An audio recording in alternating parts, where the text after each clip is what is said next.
Hi, it's Cara and today is Top 5 Wednesday.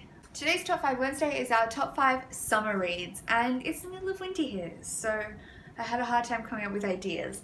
But I have picked 5 things that vaguely remind me of summer. I did have a good explore on my shelf, and I have a lot of winter style books and no summer books. So this was difficult, we were scrounging, but we found 5 things. So first off, I want to talk about That Inevitable Victorian Thing by, should have looked up her name beforehand, E.K. Johnston. I read this an audiobook a couple of months back. This is a speculative fiction, strange thing with queer romance and set in a summer in Canada, and it's just gorgeous. I loved it. The audiobook was kind of great. She did like a received pronunciation voice that really tied in with the themes of the novel.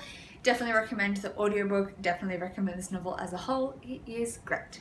Then we have The Kiss of Deception by Mary E. Pearson. I don't know why I think this is a summer read. The second book and the third book are definitely winter reads, but for some reason in this young adult fantasy world, there's this whole section in the first book that's set in kind of like this little town in the forest, and it makes me think so much of summer that's literally the only reason I'm including this here.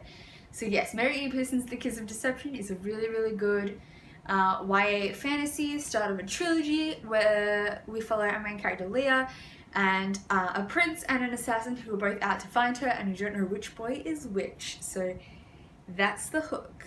It's been around for a while. I'm sure you've heard of it. Then on that similar theme, we have The Time Traveler's Wife by Audrey Niffenegger, where again, why it feels like a summer read to me is that large chunks of this take place in like a summer setting, and when I think of this, I think of the summer setting, especially because in the movie, the flashbacks to the summer at his wife's house is just gorgeous, and that's the scene that sticks in my head.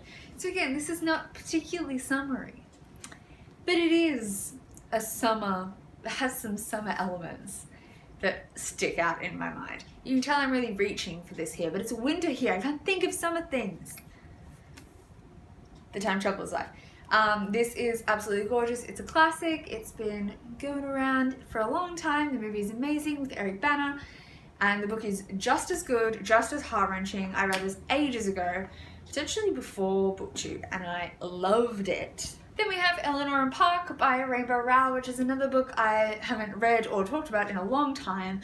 But when I was thinking of things that were making me think of summer, I thought of this. I have a large feeling that a good portion of this takes place over the summer break from school. And it's a gorgeous book. I know some people have their problems with it, but I personally really enjoyed it. And I enjoy Rainbow Rowell's writing. So this is beautiful. This is a young adult contemporary with some heartache. And then finally we have All the Crooked Saints by Maggie Stiefvater, which is probably one of the few that are like so summery. This is a YA-ish magical realism novel that takes place in the desert in New Mexico? I believe, no, Colorado. And it is classic Maggie Stiefvater beauty. Her magical realism is just so good and so enrapturing. You are so confused the whole way through, but you also don't care.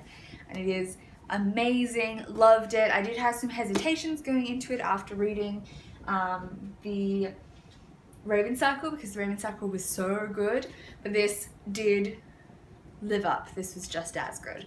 So I definitely recommend it. This came out earlier in the year, I believe. So those are my top 5 summer reads. Comment down below what your summer reads are, especially when you're in a summer time zone and can tell me about good summer things.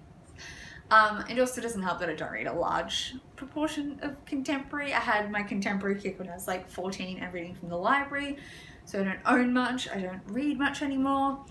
But yes, leave me some recommendations down below, especially ones that are less contemporary, and otherwise I will see you soon with another video. Thanks, bye!